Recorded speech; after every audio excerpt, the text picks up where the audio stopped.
if you've stuck around to this part of the video, I'm going to give you a treat. What's poppin', everybody? Welcome back to my channel. If you're new here, welcome. My name is Asia if you're new here, and if you've read the title, you know today we're talking about tarot basics. So let's get into this video.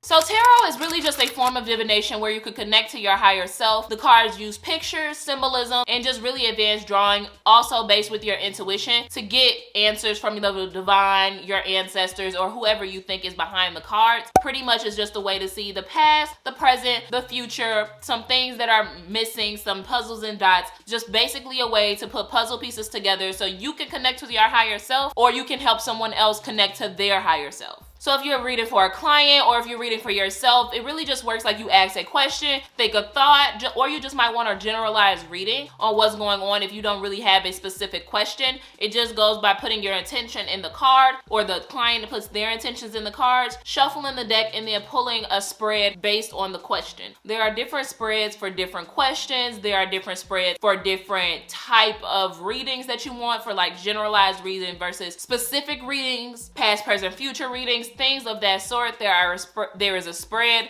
for everything. And just like there are different people that could connect to the divine in a different way or have different forms and different gifts and divination, it's the same way with tarot. Everyone is going to pick up the cards, and yes, we all know the generalized meaning of the card and what the card could stand for, but the point of the reading is to not just say what that card stands for, it's also what that card means in relationships to the other card and how they influence each other based on the question that you asked. So that means so in the cards, it's like, just like with any other form of divination, it's like forming a relationship with your intuition using the cards. Cards is just a third party to get the message to you, pretty much. You read the cards, you have to form a relationship with this card, with this deck, and this also helps heighten your intuition and heighten the message that you're supposed to be receiving. Everybody is not going to get the same reading, even if they pull the same cards. They might get a different interpretation of the cards than you, and that is perfectly okay. The card is just an outline, and you interpret it however you want to. It's basically just like a book or an essay. You give somebody an outline, and they're gonna go off on a tangent and write what they want, or if they've read a book, they'll have a different interpretation. That's why they have things like forums and teachers and different type of tarot books, because they all have a different meaning, and if something doesn't resonate with you, then maybe you can go searching for another meaning, or the meaning that comes through in your intuition. Just like a deck of playing cards, there are a major and a minor arcana, and then there are 4 suits within the deck as well. The major arcana is basically your life lessons, your karma influence, and overall just the big life themes that are going on in your life. The major arcana is dealt up of 22 cards, starting with the Fool, and those 22 cards are taking their own journey through life and going through the rest of the deck. There are 78 cards in the deck, and the first 22 of them are the major arcana. The next is the minor arcana. The minor arcana takes up the rest of the deck, which is 56 cards. Each suit, and there are 4 suits, have 14 cards each. So the suits are like the Wands, Cups, Pentacles, and Swords. Those make up each of the 4 suits. There are Page, Knights, and actual numbered cards within each arcana, and they obviously each have a different meaning. It is pretty much the major arcana going through the deck and going through each area of life, learning life lessons, finding teachers, finding friends, finding relationships, and that is overall the story of the deck. It's pretty much just telling a life story, and you are going to pull cards based on what your question is and where you are in your life right now. Tarot was believed to be started around the mid-15th century, around 1400, 1450 is really when the first tarot deck was founded in like Italy. I believe it was Milan, which is in Florence. It started circulating all through Europe. It was really only used for like royalty or royals or people that had a high status because they were very expensive. The printing press hasn't obviously been invented yet, so they can't create a wide variety or a large amount of the cards because they were hand painted back then. And after the invention invention of the printing press, obviously the tarot cards were able to be produced at a large scale and be able to get to more people. So now more people are actually able to use it and actually able to practice and getting in the know of how to use tarot and that form of divination. Over the centuries and over the decades, more and more people have begun to flock to this form of divination. It's widely popular. More and more people do it now. It's more accepted. It's more understood now, and you can really just go to any state in any city and find tarot readers. Quality are few and far between, but you can find some in pretty much anywhere you are. And while that's cool, there are people that were getting ostracized for doing this for years, who've had to hide the fact that they've read tarot, and having tarot cards was pretty much a form of being a witch, and you would get burned at the stake. Tarot has really come a long way. It is really popular in cultures nowadays. There are a lot of people practicing it. You understand what I mean? That's why we're making this video right now. The good thing about it becoming more popular is that more people are able to practice on their own. It's easier for us to connect to our higher selves and our higher beings without having to pay for someone else's services. And I always just really think it's better to try to do the work yourself if you can. Now, the question is, who can practice tarot? Everyone. Literally, now that it's being mass produced and sold pretty much in every state, you can find them anywhere, any type of deck. There are so many different types of decks. There are a variety of decks. There are so many people that have made their own type of different decks, and they all have different meanings and all resonate with people differently. That doesn't mean that you cannot practice. There's no set criteria to being able to practice tarot. It's all about learning and connecting to your intuition and your cycle of development and your third eye chakra. Once you do that, you can read the cards for yourself. If you want to do it to help other people, that's another conversation. I don't think that you should do that right off the bat. You can practice tarot. There's no qualification for you to be able to do this. There are no prerequisites. All you have to do is get a deck and learn that deck, and now you can read it, and now you can practice it. That's all you have to do. But then you're gonna ask yourself, how do I even get a deck? What if you just said there are so many types of decks? How do I even choose a deck? You pick one that you gravitate towards. You pick one that resonates with you. Even if it's just like, oh, that one's really, really pretty. I gotta get that one. Get it. I mean, it resonated with you in some way. Your eyes went to it for a reason. So that whether you think that reason is vain or not, it still is a reason, and you resonated with it for that reason. So get that deck. It used to be said, like way back when, the tradition was that someone had to gift you with a tarot deck, and that was how you were going to be able to start learning tarot, because you've been deemed worthy to practice tarot. But right now, that's pretty ridiculous, because it's very hard to find people that actually practice, because people are not so open with just coming out and saying, hey, you practice this, will you help me? They're not really going to be as open to it, just because it's been scrutinized and ostracized for years. So people are more so to keeping that to themselves. Even though it is becoming more and more popular, it's still just not at that mainstream level of popularity yet, where people are just coming out the woodwork screaming that they're practicing tarot. If you want a deck, you see a deck, you get a deck. That's it. Just go out and buy yourself that deck. Now, after you've gotten your deck, it is time to pretty much start putting it to use. Start forming a relationship and a bond with it, like I mentioned earlier. And how do you form a bond with cards, right?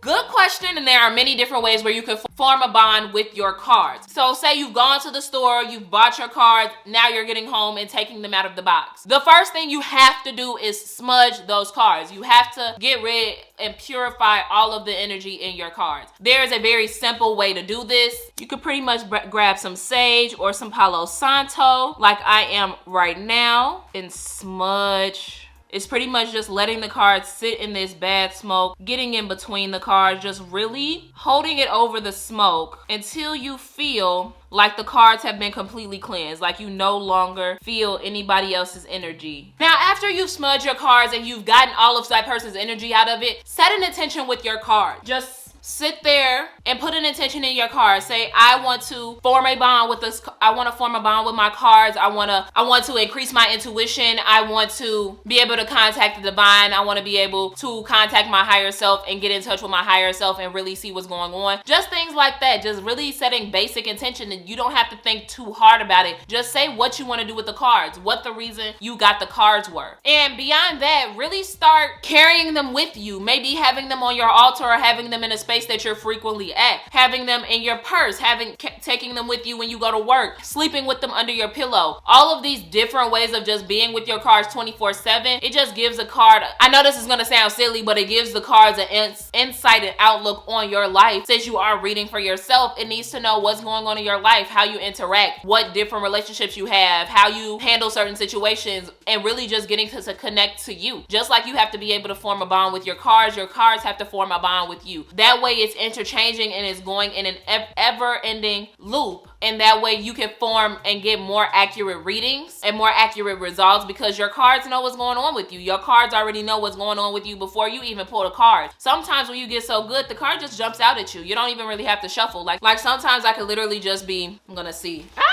So this card just came out and flew straight out the deck. I get this, and I get that one a lot. That one's a really jumper card for me. I wasn't even recording.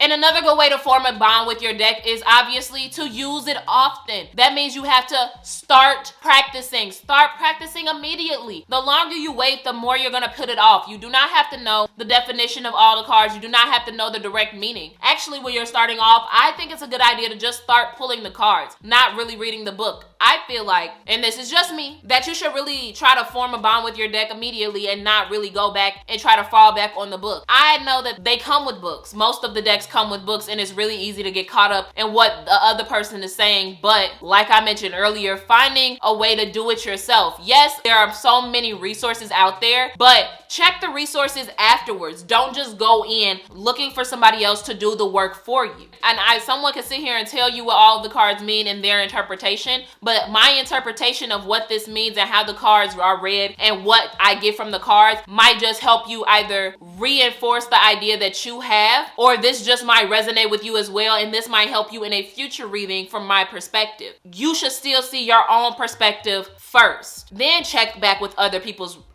idea of what it means, then check back with the book's definition, then check back after you've already checked in with yourself first. Maybe do like 1 card readings a day, like just shuffle it and see what card jumps out, or shuffle it and pull from the bottom of the deck. Then you see that card and see what initially comes to you. Notice the symbolism, notice the picture, notice what's going on. Is it vibrant? Is it dim? Is it dark? Is it light? What's going on? Was it reversed? Was it upright? All of the different things that can happen with the card, and say what you felt at that moment. Say how you felt that day prior to actually working with the card. Piggybacking off of the how you feel, it's not really a good idea to practice tarot when you're in a highly emotional state. So when you're highly angry, highly irritated, highly upset, really sad, any of these can really have a strong sway and influence of the card and give you an inaccurate reading. You have to be very objective when you are going into a tarot reading. You cannot influence the card in any way, because then you're not going to get an accurate outlook or an accurate in-look or take or perspective, or you might not even get the proper message because your eyes are blinded by whatever emotion you are feeling at that moment. And then another important thing when you are starting is to keep a journal. Where's mine?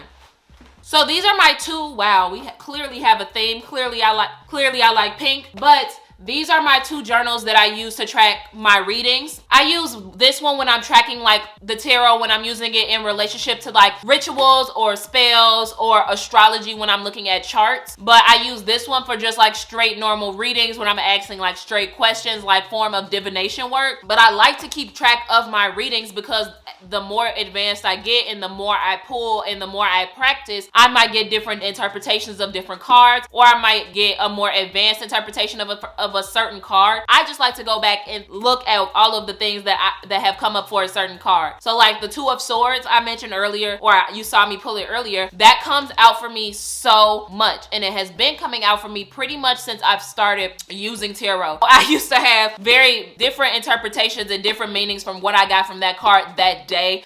What specifically might have been blocking me, specifically I needed to work on, and then I would go back and check and also document what I got if I Googled it, or if I looked back in the book and what the book said it was, and really jotted down what resonated with me from those that I looked up. and if anything actually related back to what I had already written down. Doing this not only keeps track of your progress, it just remembers and keeps a like timeline of your journey. And I just think it's cool to look back on, and just so you remember. Writing things down always helps you remember stuff, so you don't want your thoughts or your ideas of what you've learned to just float away in the wind. We want to keep that. And if you've stuck around to this part of the video, I'm going to give you a treat, but comment Snapple down below so I know that you're still with me. Snapple, Snapple, Snapple. Am I thirsty? But I said I was gonna give you a treat. This is the treat. This book is so helpful, and I plan on getting, there are 3 books in this series, and I plan on getting the other 2 really once I get the money for it, because it is a $50 book, but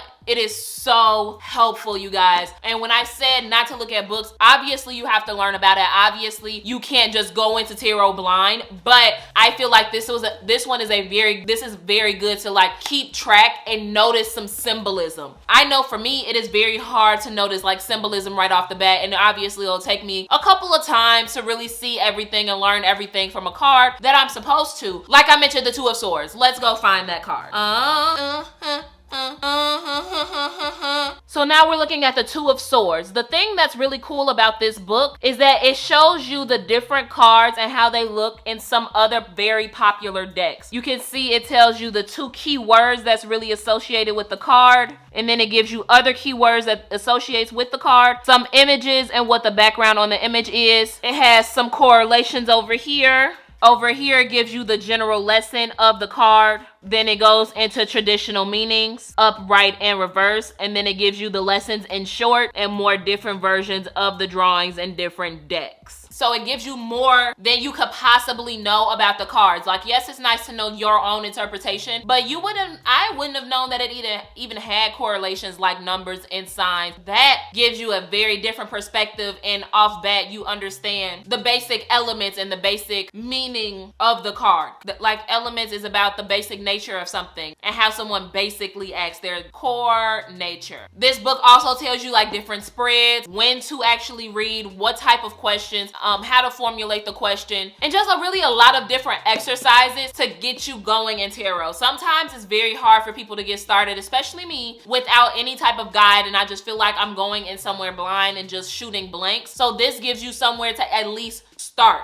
You at least know what kind of spread you should do. You should at least know when to pull your card of the day, how to pull your card of the day, how to really document your progress, document what you've learned, and actually learn some symbolism. And that, I think this book is fantastic for, and it's written by so many different tarot readers and spiritualists, and they were just able to really give us so many different perspectives. So I think that this will be wonderful to purchase. And no, this is not sponsored. It's just a fantastic book. But that's all I have for you guys today. I really hope you enjoyed this video and you found it informative. And if you did, don't make sure to give me a big thumbs up down below. And while you're down there, don't forget to subscribe and turn on your bell icon to get notified every single time I post. I upload every Monday, Wednesday, and Friday. And I look forward to seeing you guys in my next video. Bye, guys.